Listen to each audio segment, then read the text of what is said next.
Is this on?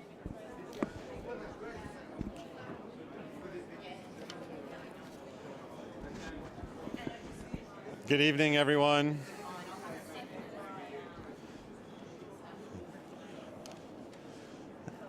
Especially if you were at the NGO party till 5 in the morning, I know that this has been a long day for everyone. But I'd like to welcome you to our introduction of Below 50 to the COP community. The session title is Part of the Plan, the Role of Low Carbon Fuels in Decarbonizing Transport. And I just would really encourage people to come forward or move to the middle. And this will be as much of a conversation. So there's only going to be 2 PowerPoints. As the moderator, I get to show one. And then we will have another PowerPoint from our guest Theodore Goumas. Sorry, I don't speak Greek. But Theodore will speak to us about the European context. And then we're going to very rapidly move on to our Below 50 members from different regions in the world and different producers. So without any further delay, I guess we would turn on this. Oh, the slides are on. Fantastic. So, so come closer. Don't be shy. Come join us. If you, I don't know. Yeah, okay. So anyway, so my name is Jerry Ostheimer. I'll be trying to lead the discussion today. We will finish by 7:30 this evening, so we have a little less than an hour and a lot of folks to talk. But our presentation tonight will be with Theodore, Paulette Van Omen, who's the Global Climate Lead for DSM, Noor Amrani, who's a Senior Manager for Public Affairs at Novozymes, Freya Burton, who's the Chief Sustainability and People Officer, I like that, from Lanzatech, Erik van der Schans, he's the Director of Environmental Management for the Port of Rotterdam, Lara Albuquerque, Technical Director at Sebetis in Brazil, and then I might have to have people switch, or I'm going to completely space out. Not that it matters. And then Larissa Rose, Managing Director for the Queensland Renewable Fuels Association. I'm going to introduce Below 50. I'm going to introduce the issues that we're trying to tackle. Theodore is going to launch us into the discussion of specifics with a briefing on Europe. And then we're going to rapidly move to a conversation and dialogue, at which point you will all be welcome to chime in, given how small and intimate the group is. All right, if we could show the video.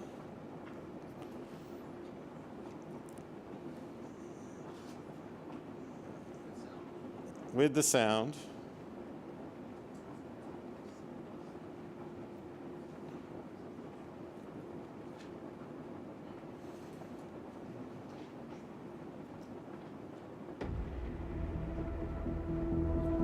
Great.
Excellent, thank you.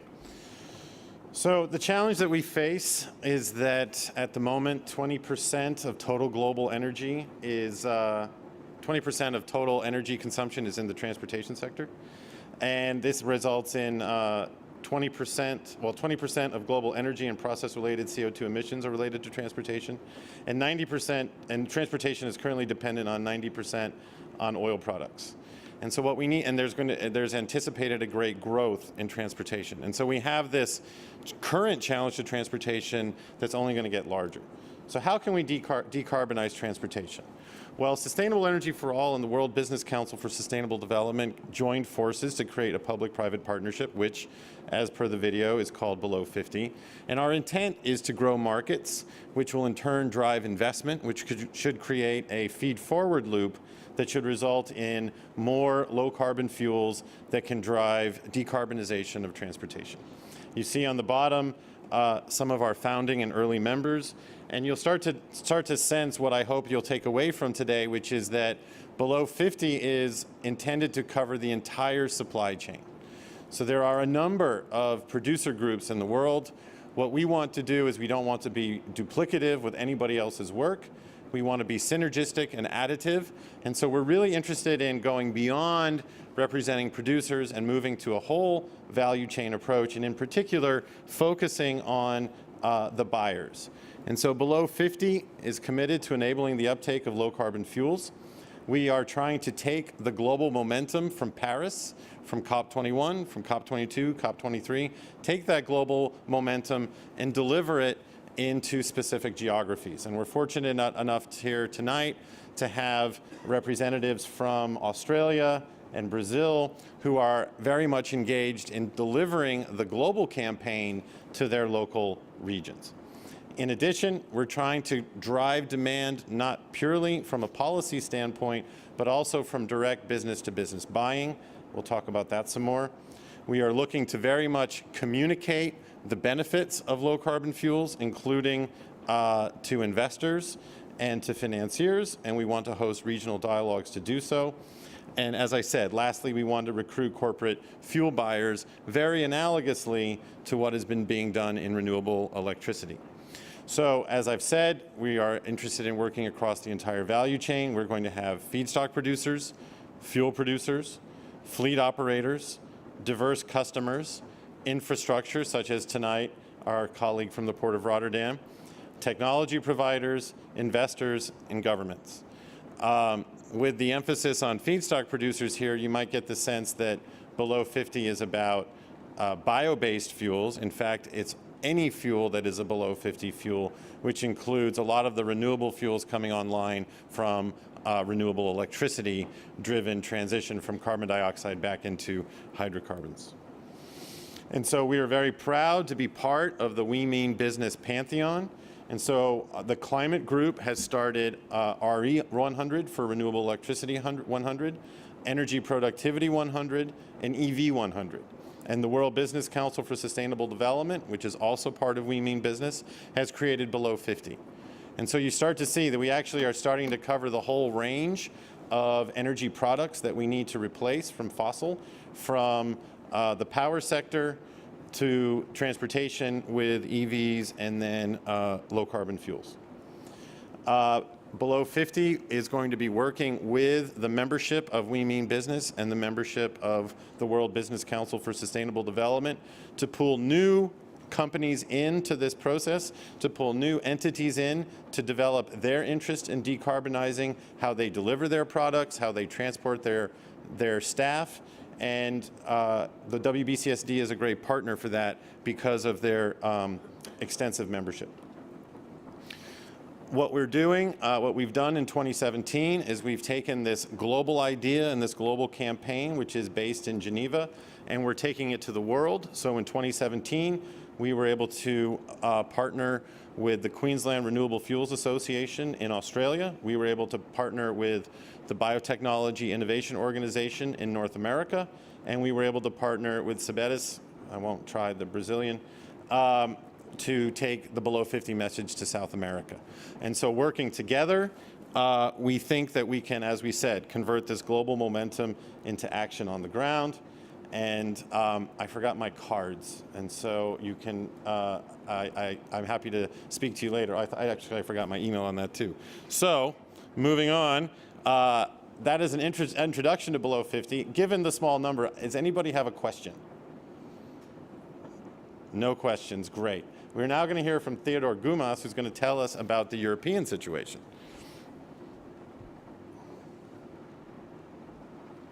I think he will provide you with the slides. There you go. Yes. Hello to everybody. Thank you, Jerry. I'm speaking here under my position of project manager of the Art Fuels Forum project, which we support. And I would like to say a few words about what we are doing, since we are representing in principle industry in fuels that are driven to transport, and we promote alternative and renewable fuels.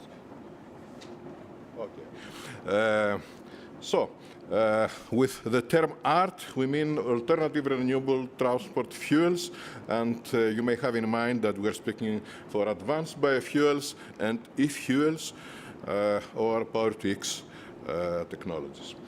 The Art Fuels Forum is supported by DG Energy, and through a project that has started early this year, has a target to demonstrate, to elaborate policies and policy and market issues related to art fuels. And of course, since the situation right now and the whole business and the whole speculations about RED II, to have a contribution to the RED II directive.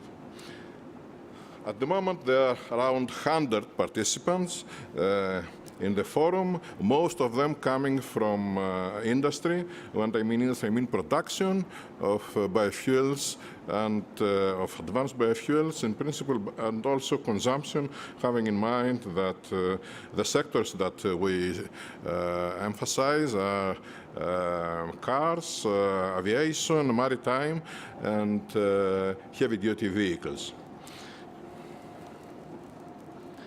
As I said to you, the emphasis right now is on RED II. Everybody speaks about it, and we try to present the positions of industry there. We have elaborated the positions of as general messages to regarding RED II, which represent most or all the industries who are present in the forum, and we have also specific measures elaborated that are sectoral measures favored by some of our forum members. I would like also to say that the forum is a continuation of another initiative which worked until March this year and has presented the reports by May, and it's the SCAP group, the subgroup of advanced biofuels. We have plenty of work as a basis to elaborate and further develop. And we put emphasis on industrial issues, and especially on issues related to the definition, the term of the definition of advanced biofuels, and also with issues around development of industrial units or making investments in the sector. The general key messages are presented here. Of course, we cannot in this session present all of them. I would mention that there is a brochure that is uploaded in our site, and also in the European Commission, the GNR, so you may read the main positions of industry, of European industry on the RED II. I would come back and on the definition of advanced biofuels because it's quite significant issue. It's not so theoretical and so academic. The reason is that there are restrictions on the use of biofuels, and according to the RED 1 and RED 2, there are lists of supported biofuels. This way, in this list, there are not all the possible biofuels related to industrial uses. I would say that the situation right now is that the feedstock demand is higher than the supply can do. So there is a principle in Art Fuels Forum that we may change the definition of advanced biofuels using what has been prepared in the SCAB initiative.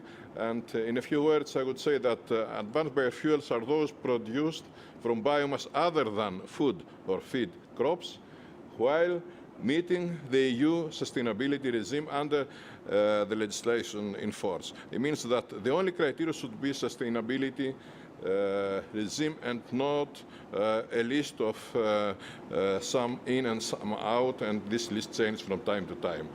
When I say legislation in force means that you know very well that right now the percentage of reduction of greenhouse gas emissions is around 70% by the new directive, where in the past started from 35–50%.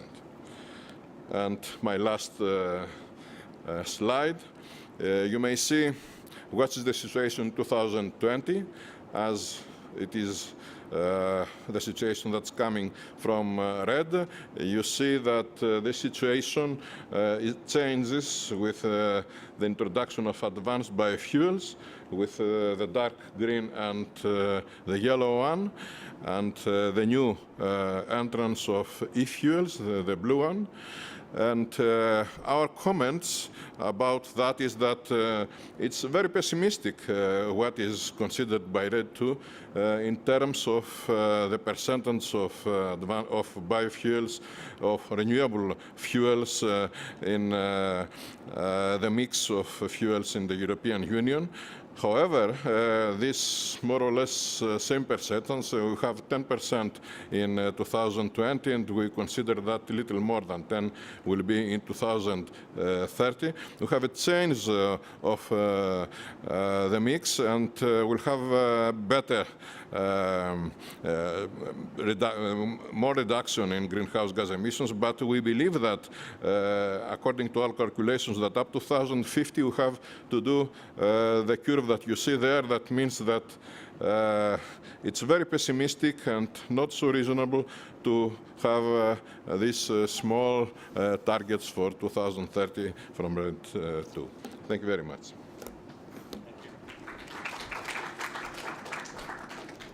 Thank you, Theodore. Actually, if you don't mind, you could leave that slide up. I think that could be a good point of conversation.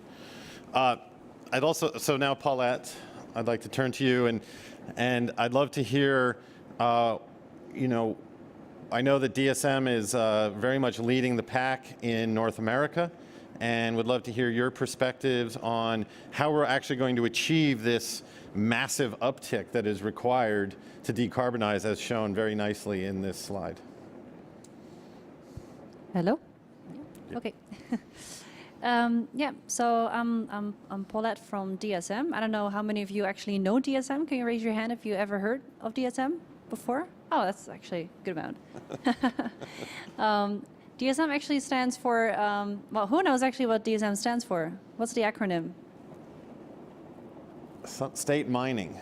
Yeah, Dutch state mining. So it's like 100 years ago, we actually started off as a coal mining company, and quite ironically, I would say, these days, we are actually involved not just in solar energy and materials for wind energy, but also we are working together with a company called POET.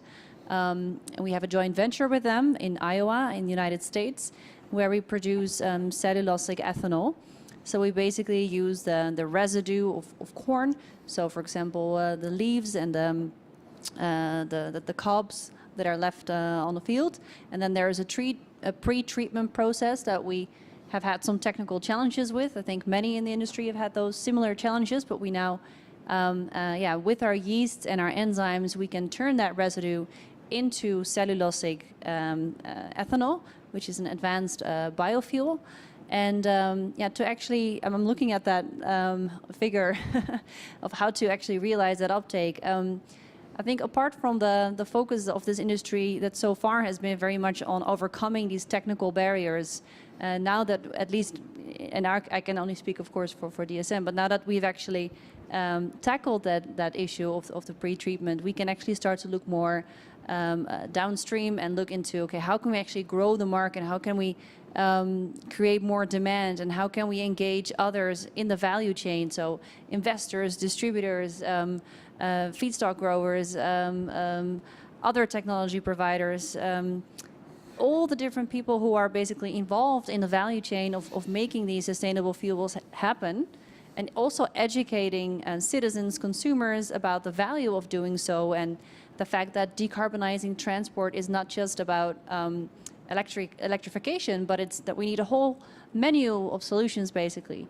So I think, citizen consumer education, making policymakers also aware of what are their options actually, and do policymakers really know, as part of their NDC, of their nationally determined contribution, so their country action plan, do they actually know how much of that could actually be achieved by decarbonizing transport, and what role is there to play for them in helping to grow the market for the most sustainable fuels? I think many policymakers are not looking very much at that option yet, maybe don't even know exactly what feedstocks are in their geographic proximity. Mm-hmm. So citizens education, policymaker engagement, I think, is very important.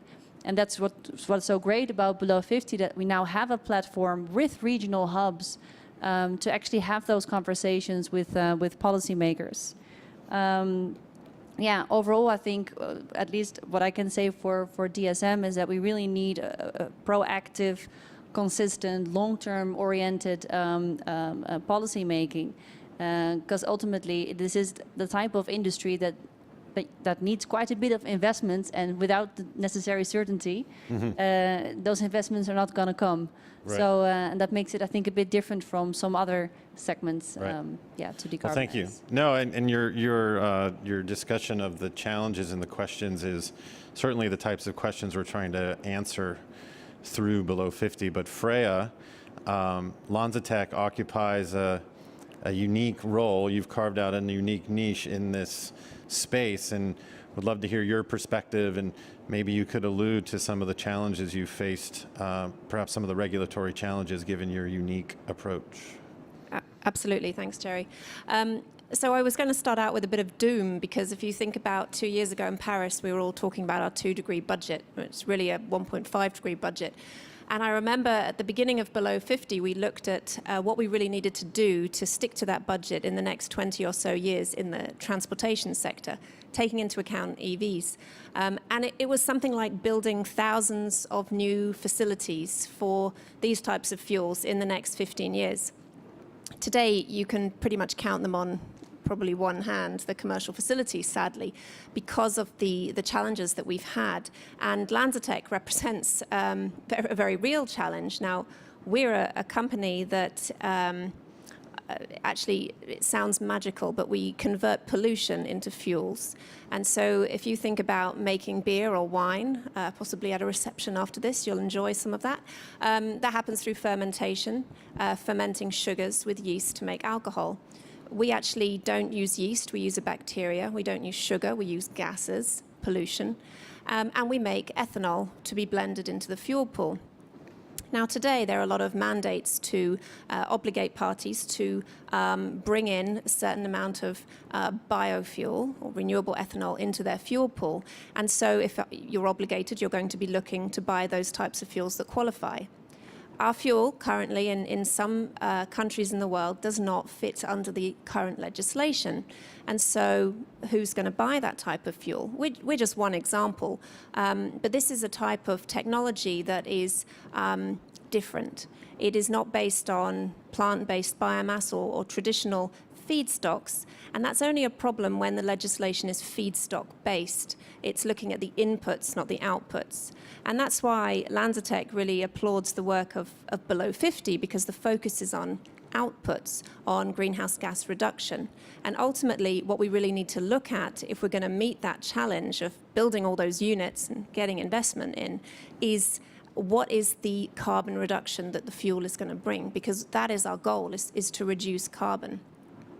But on a more optimistic note, and Jerry was sort of looking to us about, what are the types of policies that can support these technologies, we would absolutely look at outcomes-based policies. And a perfect example, looking to California, would be the low carbon fuel standard, where they're looking at greenhouse gas reductions as the qualifier rather than the feedstock.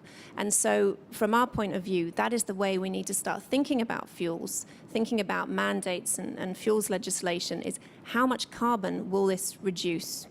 That's the key, and that's something that Below 50 really supports, and why we think it's an important part of meeting that challenge. Thank you very much for that, Freya.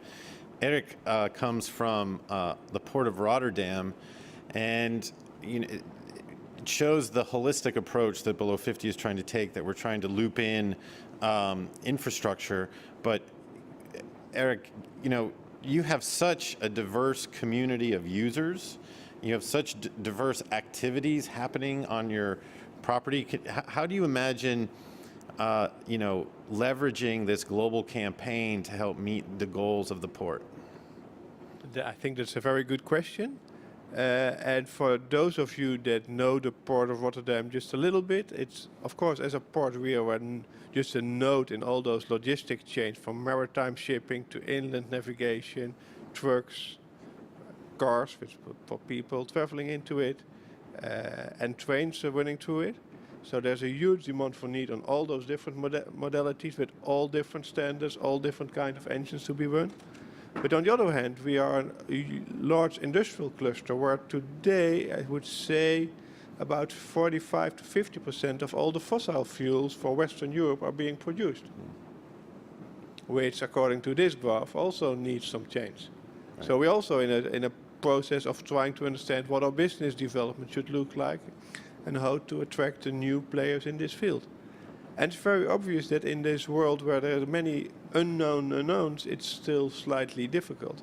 One of the things that we have learned already from the recent past is that standardization and quick standardization is important. I will give you an example. I was at the port of Gothenburg a couple of weeks ago, and like in Rotterdam, they now are able to offer LNG to ships, which is perhaps not below 50, but at least 10-20% better than existing fuels. So the LNG bunker vessel that is serving 5 commercial vessels at the moment is already having 15 different adapters, because we forgot to standardize. Then in the port of Rotterdam, we learned this summer that there was one commercial vessel coming in to do bunkering with our first bunkering vessel. The bunkering vessel was designed in such a way that it could bunker with a connection in the middle. The commercial vessel thought it was better to have the connection in the front. Standardization is key, quick standard to make smooth transitions. LNG transition is being discussed already for more than 10 years. We still haven't figured it out. So if we look at the new biofuels, we should, together with all the business development going on, take into account some playbook on how we do the standardization to really make sure that we can have this rapid adoption that we see on this graph here. So that's something that's really, I think, important. The other thing that we as a port see is there's tremendous debate on biofuels. And we should take into account how that is going in the policy development area. I've totally sympathized with the first speaker that the European Union is now taking a very limitative approach, but they should have a guideline approach on what kind of sources should be used on biofuels.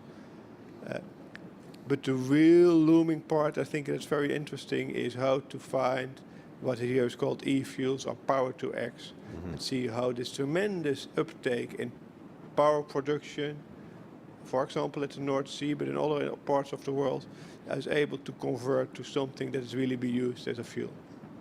Great. Thank you, Eric. Turn now to Larissa Rose, who joins us from Australia. Larissa has recently created the Queensland Renewable Fuels Association, and she is literally working with the entire supply chain to bring fuels online. I'd be really grateful if you could share some of your experiences in Australia, some of the potentials that you see there, and perhaps the benefit that Below 50 can bring down under. Thank you.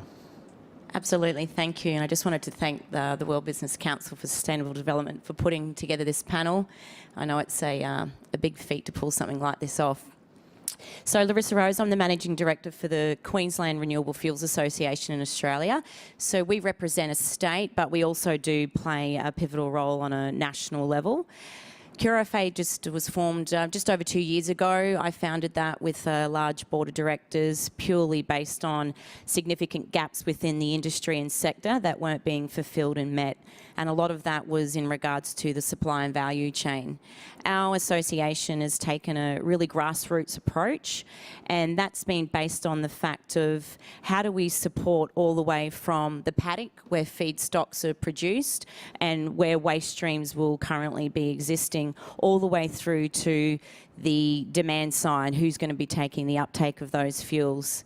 And that model and framework and approach that we've done has really served well with us driving forward some really key partnerships and strategic alignments with different stakeholders and interfacing all the way from the paddock pretty much through to technology providers. And some of those just aren't biofuel first generation. They're also looking at that advanced biofuel production of renewable diesel and alcohol to jet fuel. So just for a little bit further, understanding of what's going on in Australia, we don't have a national biofuel mandate. We currently, out of our states and territories, the state of New South Wales and the southern part of Australia has a biofuel mandate.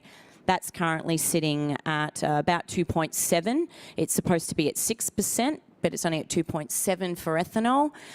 In biodiesel, it's sitting anywhere from around 2 to 3. And in Queensland, the state of Queensland's just newly got a biofuel mandate, and that sits at 3% for ethanol volume, and it's at 0.5 for biodiesel.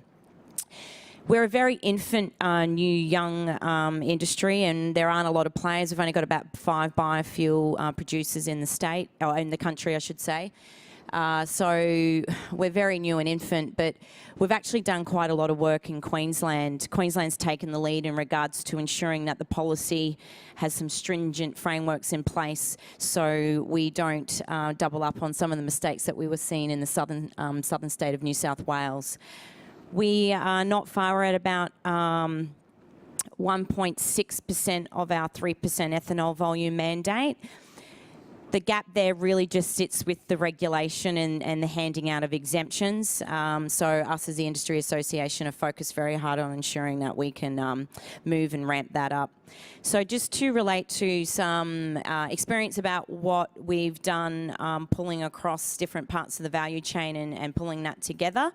Our approach has been with having below 50 is really firstly to play a very big part on pushing and nudging that demand side.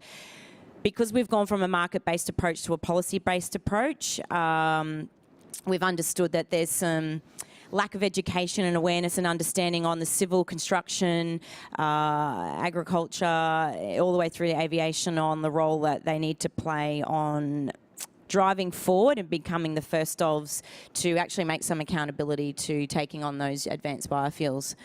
So what we've done is we've grabbed the below 50 model, and we've been really happy to being able to be the host and regional hub for that, and engaging the demand side on understanding the role that they have globally as well, because Australia is so far away and we are quite out of touch. We don't have a lot of federal strength in the sense of our accountability to our commitments in regards to climate change. So we've understood as a state that we've needed to really drive forward the everyday communication. There's construction companies out there. We've got our diesel fleet constitutes in Australia from an $18.8 million car fleet. That's heavy-duty vehicles as well. 22% of that is diesel. So those diesel-powered vehicles are growing over a year. Over the last couple of years, they've grown by 5%. So we can understand in the state of Queensland there's a big uptake and need for renewable diesel. And if we are to be able to meet our reductions of lowering carbon, we need to really advance that. And to begin with, we don't even make renewable diesel in Australia yet. So at the moment, we're very close to making some big announcements under the Below 50 Australia banner on the rollout that we've done with pulling across some technologies and some companies like our postal fleet, our big construction companies, to have an accountability to announcing we're going to make a target by 2020, 2025 to have a 2%, 5% use of renewable diesel. Great. I think we'll come back to that topic of growing demand from specific companies, but turning now to Laura Albuquerque, who joins us from Brazil with Sebetis. Brazil is obviously a country with almost 50 years of policy on the books, enforced policy around low carbon fuels, and yet there's so much more opportunity for advanced technologies, biotechnologies. How do you at Sebetis see the opportunity for Below 50 to grow the next wave of low carbon chemistry and fuels in Brazil? Yeah. So as soon as our NDC was out, Sebetis felt the need to understand the opportunities of the NDC since it's economy-wide and that we have an absolute target. And the main conclusion that we have when we studied the opportunities for the private sector was that when we looked into the energy sector, the biofuel was the main opportunity in the short term because of the installed capacity that we have, because of the policies that we have in the previous years. So we have been a long history with the low carbon fuels since the 70s with the pro-alcohol program. And we have the privilege to call them advanced fuels because they do have a 70% reduction in the GHG emissions because of the efficiency, the way they are used, and mainly because of the bagasse in the distillation process and also the electricity generation that is co-generated in the process. But as the commenting on the demand now, for the recent policies on the tax incentives, the government has reduced the taxes into for the consumers to purchase their vehicles. So since they have a lower price, the demand increased, and all the passenger vehicles, they are all flex fuel. So for the last 15 years, this tax incentive have been on. And in the last year, we achieved more than 90% of the fleet in Brazil being flex fuel.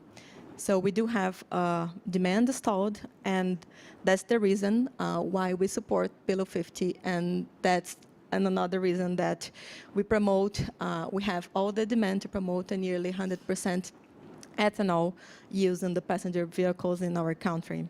So almost the entire new fleet are ready for ethanol and biofuels. And however, when we talk about biofuels in Brazil, we cannot neglect the land use change emissions that we have and all the crises that we have with deforestation. So if I can comment on the new program, the national program in this case, we have a national program that is in discussion in our government that we hope to be launched this week yet on Renova Bio. That is a program that is starting to certify, that intends to certify all the biofuels that are being produced in Brazil. And the idea is that the biofuel is sold with a certificate, and that the certificate regards the sustainability and the emission reduction. It's expected that this certificated its prices, it's around $17 per tons of CO2. And we estimate that the impact will be very, it will have a small effect in the immediate price of the fuel. And the benefits will be with the job creation and reducing the needs of the fossil fuel imports that we have today with diesel and with the kerosene. So I think Great. I will stop Super. from here and we Super. let for next questions. Well, thank you very much. And yeah, we'll get back to we're seeing already this diversity in policy, right, between Europe, Australia, different modalities of transport, all as raised by Eric. You know, the challenges, one of the challenges the industry faces is that diversity of policy. But I'd like to hear from Noor Omrani now from Novozymes, which is another technology that is that helps drive the production of low carbon fuels. Noor, maybe given your expertise in Europe, you might want to comment on the current situation and how you can see below 50 facilitating the growth of demand and perhaps even facilitating the growth of consumer acceptance. Yeah. It's always difficult to come last in the set of speakers because a lot of good things have already been said that I support. But I'll just maybe point at a crucial point of why we support below 50, but also the RT Fuels Forum, which is the definition, the fact that it's feedstock agnostic, that it's technology neutral, and looking into the sustainability and the greenhouse gas emissions reduction. What is interesting also in relation to the RT Fuels Forum, it's a wide group of stakeholders, and actually we're all in agreement that all these solutions are needed, but that those solutions need differentiated type of support as well. So depending on the technology readiness level, you might need more or less support, but overall all need to be promoted. And also in the RT Fuels Forum, which is focusing on advanced biofuels, but it's also clearly saying those advanced biofuels will grow and develop on the basis of the existing sustainable conventional biofuels. So this element is critical, and it's not about replacing one by another, but growing the overall pool of low carbon fuels, because the more low carbon fuels you have, the more greenhouse gas emissions you reduce, and the more fossil fuel replace at the end of the day. And that's really the aim. So that I think is important to remember. Now, we know that in Europe there are some challenges at the moment in relation to the policy, because the spirit is more about replacing one by another, and the level of ambition is not there, as pointed out by Theodore. But I also want to highlight that Europe has high ambition in terms of greenhouse gas emissions reduction, high ambition in terms of renewables, and that there is no way that we can see these targets achieved without low carbon fuels. Without a greater share of low carbon fuels, member states will not be able to reach their national targets without that. That's why I see things from a more optimistic way, because if we are serious about the targets, achieving them, then all the solutions need to be used. It's actually a little bit like what we face with the Paris Agreement. The Paris Agreement has the right level of ambition, but then it's the commitments at national level that are not yet there and that need to be adapted. Well, that's what we also need to do at the European level. So, so that's maybe for the European situation. I also would like to come back to points that have been raised, and we all have, well, several of us have mentioned electric vehicles, and I think this is a very important solution as well. But well, if you go in the street and you ask people, do you know electric vehicles? Do you know biofuels? I think more people will know about electric vehicles than biofuels or low carbon fuels in general.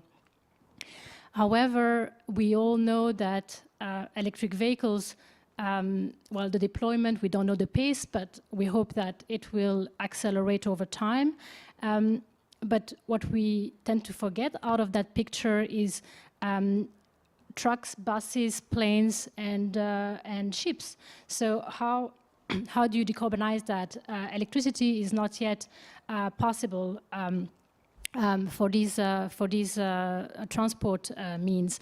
So, and we actually know that by 2050 we will have 60% of greenhouse gas emissions from transport coming from these heavy-duty modes of transport rather than from individual cars. So that also shows, again, the how essential low-carbon fuels are in the overall equation, alongside efficiency, alongside new types of engines like electric, hydrogen to boost further the greenhouse gas emissions reduction. It's just to put things into context, because sometimes we like to, we are attracted by the one solution, and that doesn't help. We clearly believe that we will, as Novozymes, that we will reach exponential results by using low-carbon solutions synergistically. And one example of that is actually advanced biorefineries also produce renewable electricity, not only low-carbon fuels, which can help stabilize the grid for intermittent sources of renewable, like wind and solar. So actually, it's helping also the increasing of renewable power.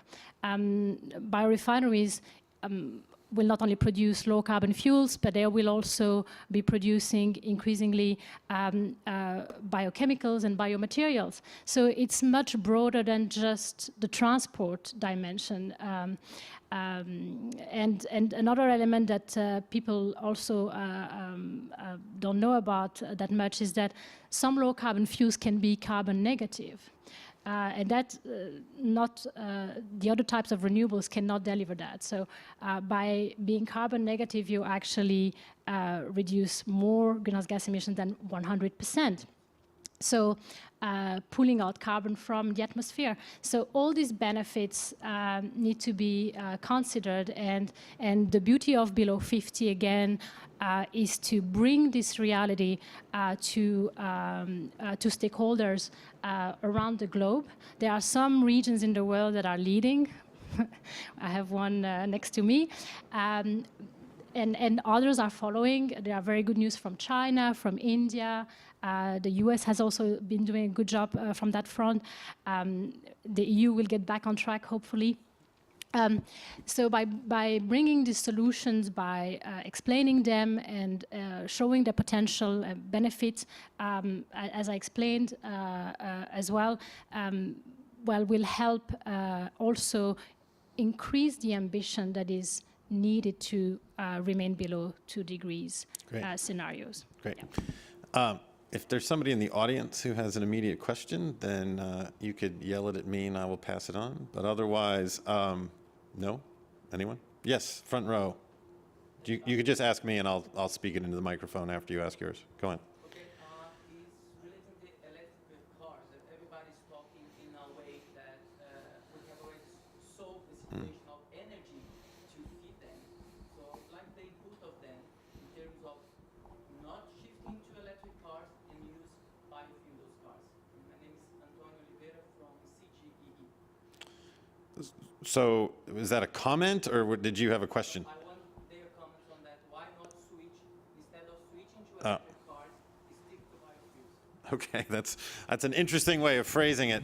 Right, so the issue is, actually I've been here at COP for a few days, and unlike COP23, transportation has very much been a part of this COP. And there is this wide perception that electric vehicles, as Noor pointed out, there's one, people like the silver bullet or the one solution, and yet even if we focus on personal transport, do you envision a world, I'll start with Theodore actually, Theodore, do you envision a world based on your analytic work where electric cars can make that complete switch in 20 years? Do you have a microphone right there? What is your view of electric cars and their the pace that they can? Okay. Yes, there are many studies around this issue and many arguments on one or the other side. Already Noor has expressed his opinion. I would say that what I feel is the most indicative studies of IEA, which having the target of keeping the Paris Convention. It calculates that both electric cars using renewable electricity, not electricity from the grid that is mixed, plus advanced biofuels are needed in order to cover this target that is set by Paris Convention. And you see this curve here is just indicative of what is required on the part of biofuels. On the electric cars, it's something similar. It is promising and increasing curve, but by their own cannot cover the whole target of reduction. Thank you. Please, Eric. Very quick comment from a slightly the same perspective as from Nova's enzymes. Even if all person cars would transform to EVs, there's a huge demand for other fuels, biofuels, e-fuels, from other uses in transportation, let alone that we will need them in biorefineries for biochemicals, etc., etc. So the challenge is huge enough. I think the pie is large enough to eat for everyone. From an EV perspective, we see many scenarios. Some say there will be need for biofuels, some say there are not. I think consumer preference will switch very quickly and will not be a discussion about biofuels. But I think if people have been driving electrical cars, and I happen to be one, the advantages of driving an electrical car are way beyond the level of whether you have biofuels or carbon footprint. So there's something else in the play that will change the momentum there. But there will be more than enough demand for biofuels and e-fuels. Okay, well, building on that, I'm going to bounce around a little bit. So we have, I'd like to go to Larissa first, and then I'm going to go to Freya. There's various technologies to get to renewable jet, right? And, you know, where we are now is we're extremely good at producing ethanol, and that can serve as a feedstock. Can you tell us what's happening in Queensland around alcohol to jet? Yeah, sure. So we all know there's a few different technologies and fuel pathways for the alcohol to jet fuel process. You've got isobutanol, and this all sits within the ASTM spec space. And then ethanol is one of those feedstocks as well. So just to give a really specific opportunity to mention what we're doing, we've been looking at forecasting where we're going and where we're progressing with that. Australia, Qantas and Virgin are starting to progress forward and understand it's time for the uptake of that, and we need to start looking at the logistics and the blending and what that is and what that means. So what we've done in here in Queensland, we've worked alongside BioG Renewables, who are a ethanol to alcohol jet fuel pathway, because we've understood that we've got quite a lot of ethanol that's being produced in Queensland. That's one of our main biofuels that we have. And we can stack alongside either of those refineries that we have in Queensland the opportunity to look at a commercialisation on a pilot scale level of trialling the process of using the feedstock of ethanol. And we have two different actual feedstocks that make ethanol in Queensland, and working out those costs and economics and really defining that pathway. So CureFA have been currently working on that with two of the producers here, and just looking at what those opportunities sit with that. So what would it take to really kickstart? What would be one thing that could happen in Queensland that suddenly alcohol to jet would just take off, pun intended? We need a major announcement on a target. So what we really need to hear is one of the airlines making a large announcement saying that by a certain time they're going to also invest in that technology, but to make an announcement on a national level that they're going to have. So you know, a corporate commitment would That's right. go a long way. That's right. And I mean, if you're talking about blend stock, you know, you've got one variety. When you've got blend stock, you start to have those sort of blending issues that we all see with car fleets now. We have them a lot in Queensland. This dialogue is nothing to how your Brazilians are programmed in regards to ethanol blends.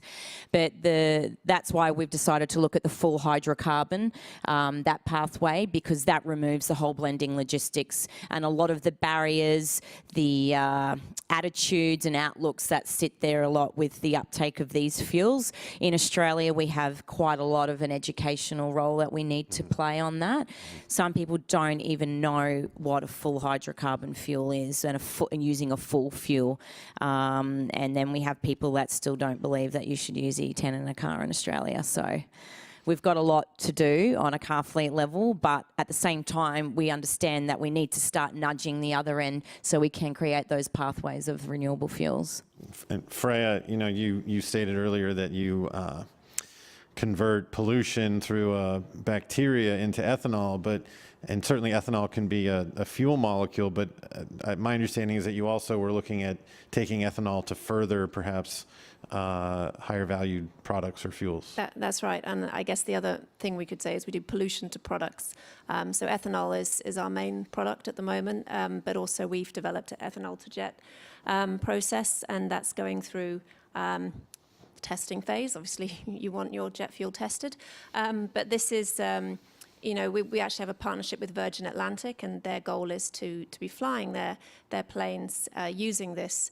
A lot of airlines, interestingly, are looking at alternative pathways to drop-in jet fuels, which have a lower carbon footprint and that don't impact food or land use issues.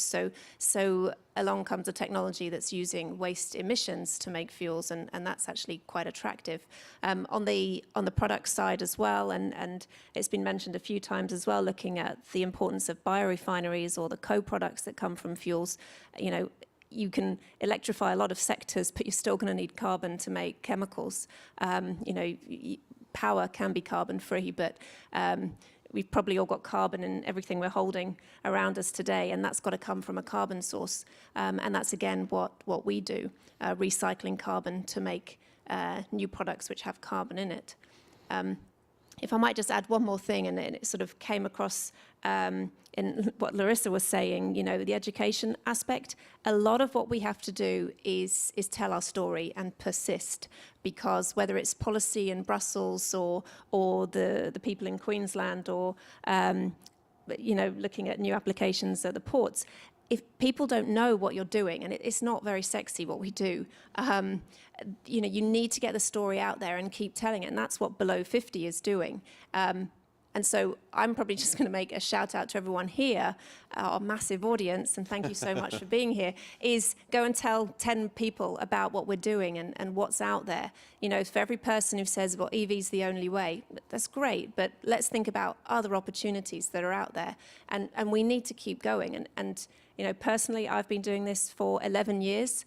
The needle's moved a little bit, but there's so much more to do. So I'm just imploring the audience on our behalf, because persistence is key to this. Thank you for that. I'm going to go to Laura now. I'm curious, you know, so in the Brazilian context, you have a situation where people have been using ethanol for a while. How does public sentiment and consumer sentiment work around low carbon fuels in Brazil? Do you see this as a challenge, or is this a done deal, or where are we? No, we also need a lot of education, I'm quite sure, because although we had all these tax incentives for creating the demand side, the fossil fuel has been subsidized for years. So I believe we have less than 6 months that we have the shift. So the prices for the consumer hadn't changed when the demand was being created. So now we have made a different step and removed this barrier. And now people are understanding the role that the biofuel has, the ethanol has, and all the value chain and all the jobs created and everything. So education keeps being fundamental. And if I can add the need to innovate and regulatory aspects, as Freya already brought, the RenovaBio is an innovation for the value chain and the ethanol and the other biofuels. So. Paulette, you have a company that literally had mining in its name, and you're rebranding yourself. Do you have any suggestions on how we can rebrand low carbon fuels?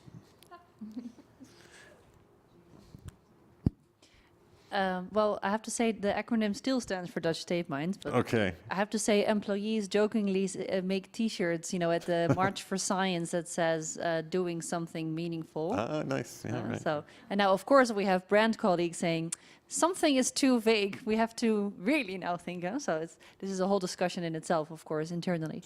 But in terms of this, I think the word bio, a lot of people in society find that a bit of a scary term.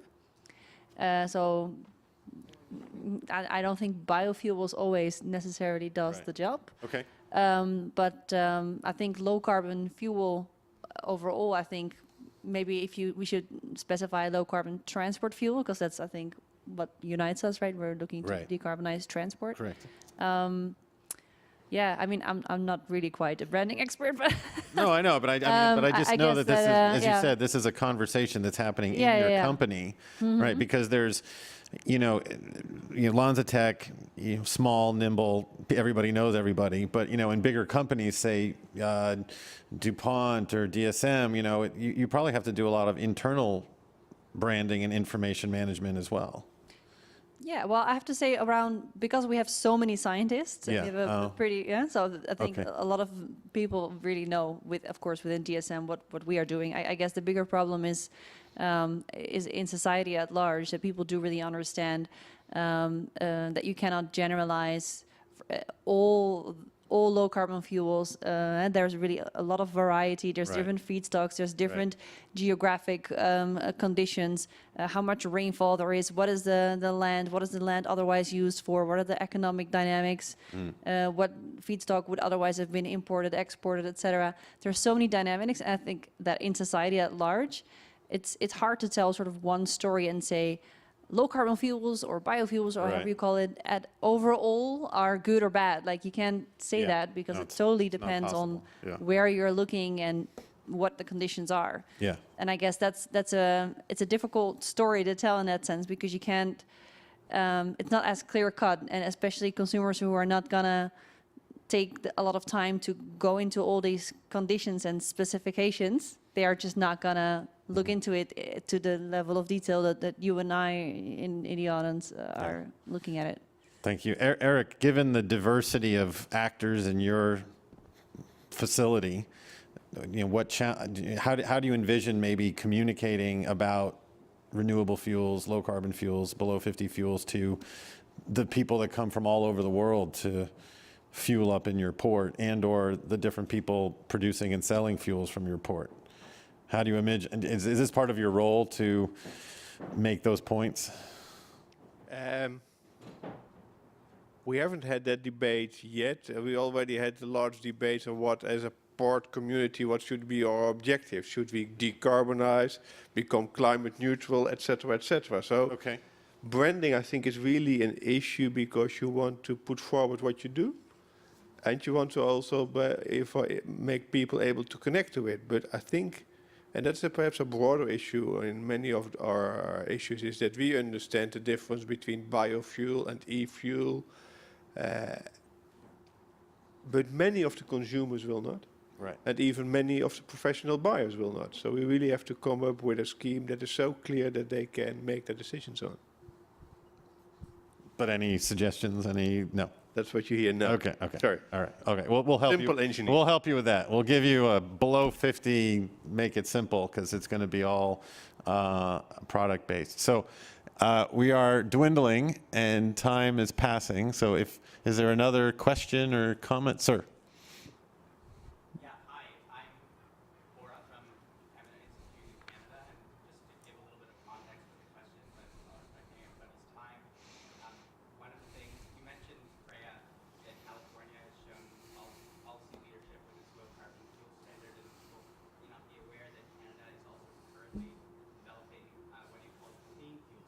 I'm aware.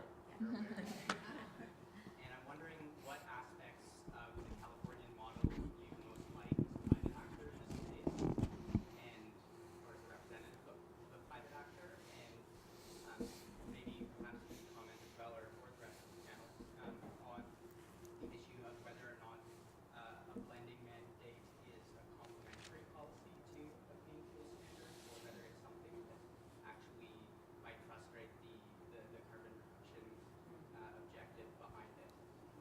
And then there's also Canada policy is kind of a, well, it's novel, I think, in the world because it's going beyond California in including both industry and transportation and building fuels under the mandates. Yeah. If you could comment on that as well.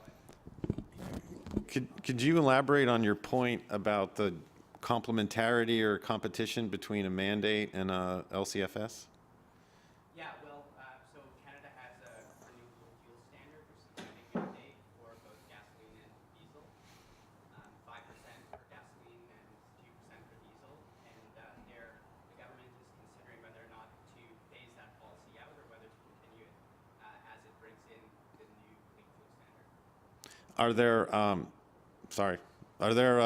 Are there like implications for your treasury? I mean, a lot of times because of taxes on gasoline, how you actually implement this matters a lot to diverse stakeholders and governments. Or did I just answer the question? You may have that. Okay. I'm not entirely sure. Okay. What the financial implications might be for the government. Okay, I'm going to simplify your question, and this will be our last round, and we'll start with Noor and then work our way back to Theodore. But so California has a low carbon fuels policy that's based on carbon intensity as opposed to volumetric mandates. What this does is it rewards fuels that decarbonize more.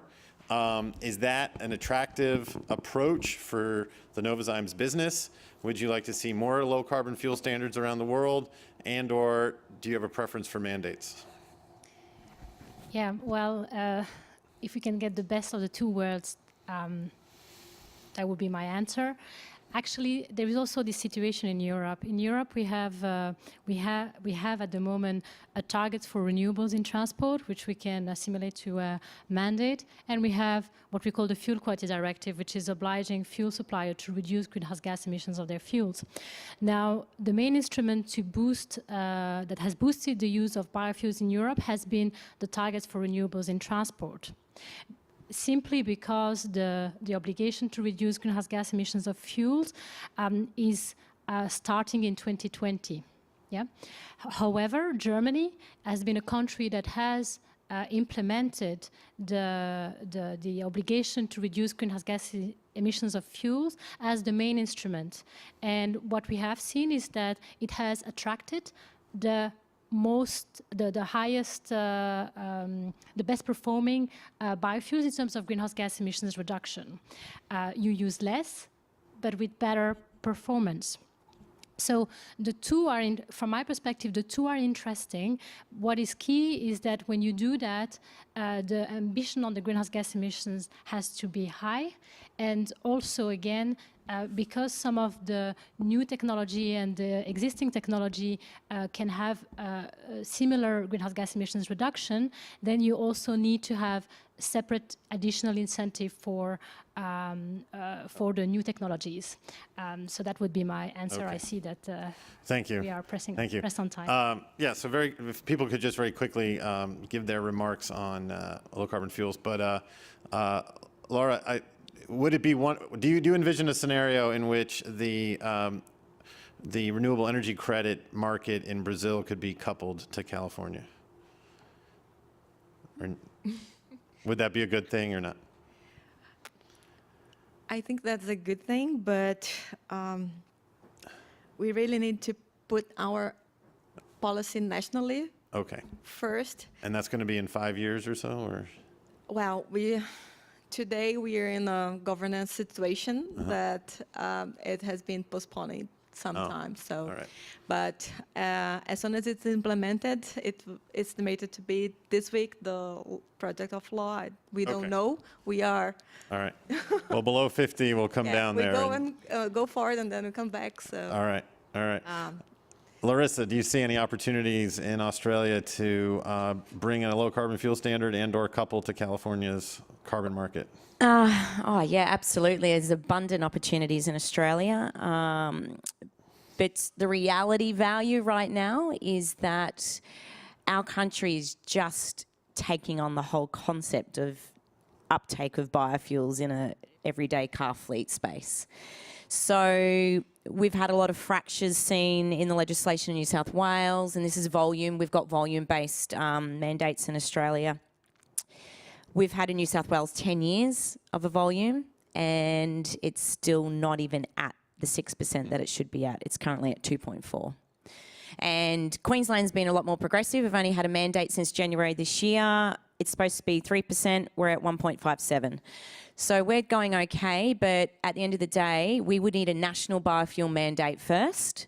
And there already has been some dialogue in regards to what would a low carbon fuel standard look like in Queensland or Australia, Yeah. and what parts of that could we marry across. And that's some of the work that I did earlier this year in California Great. with the government. Okay. Eric, opportunities for carbon intensity to help make your job easier? Maybe. And from a road side, I'm slightly optimistic that it could be helpful. If I look at the maritime sector or if I look at inland navigation, the processes to put those policies in place take so long, and they have not even started. Yeah. I'm concerned that if we would also expect the policy developments to set a standard and then the market to adopt to that, we're never going to make the targets that we have in our mind. So there should be other ways So we to should do that than we should push policies. for the corporate commitment to think. Absolutely. All right. Freya, mandate, LCFS, both. It depends if under the mandate that everything fits, that's Yeah. sustainable. And actually this time last year I was in Ottawa at the workshop looking at the new sort of the Canadian fuel standard, and absolutely applaud the leadership from countries that are actually looking at this way of doing fuels. In Europe, unfortunately, as much as I'd love the FQD to be marching forward, it's dying a slow death at the moment and doesn't look like it will be brought back to life. The UK is also doing similar things, but it has a double thing. So it would be, in a similar way, looking at greenhouse gas reductions and the mandate or the bio side. And again, it just creates an uneven playing field, because if you fit under both, you get double credits. And if you fit under one, you don't. So if you fit under both, great. If not, no, just have one of them and make it the most all-encompassing one. Great. Paulette, carbon just intensity or Well, mandate? I wanted to say, actually, apart from what you're asking, I think what we maybe should emphasize more a little bit, because it wasn't in your presentation, is that the below 50 criteria are not only on greenhouse gases. Oh, yeah, absolutely. But we also have, sort of group called of stakeholders called Roundtable for Sustainable Biomaterials, and some other voices from outside this group of industry players. And they also look at sort of what are the conditions under which these low carbon fuels are produced. So I would say, because I don't know the details about all these different standards and regimes that you're talking about. So, but I want to say that I think it's a good thing Right. that if you say, let's grow the market for the world's most sustainable fuels, you have to think about sustainable as more than only on greenhouse gases. Absolutely. Yeah. Thank you for that. And Theodore, carbon intensity, mandate, both? Yes, and I would like to make a comment about the California model. California model is based on life cycle analysis and has a very long background in implementing measures. I don't believe that under the current conditions, what has been done in California could be implemented in Europe. Even more, there will be problems with international trade, because, life cycle analysis means that it will be every stream or every pathway of oil entering the European Union should have different carbon intensity. So this way, that will be discriminate oil, crude oil coming from areas where they have high greenhouse gas emissions than the others. So I think it's very difficult to be implemented in Europe as a whole. Probably could be implemented in a region, a small region in Europe. All right. Let's give the panel a hand and yourselves for sticking around. Thank you very much. If I can make an invitation. Yeah, go ahead. Yeah. As the South America Below 50 Hub, we have been connecting this agenda with the government agenda and the renewables. And on the 13th, we'll have the Biofuels platform official launch on the 16th of November at 6:30 p.m. at room 12. So you're all invited to be there. One last piece of good news for today is that it's Sunday, it's very late, so there's very few people in the conference area. But we must be doing something right when it comes to sustainable fuels, because in room number 5, Arnold Schwarzenegger is speaking to a much smaller crowd than here. Yeah.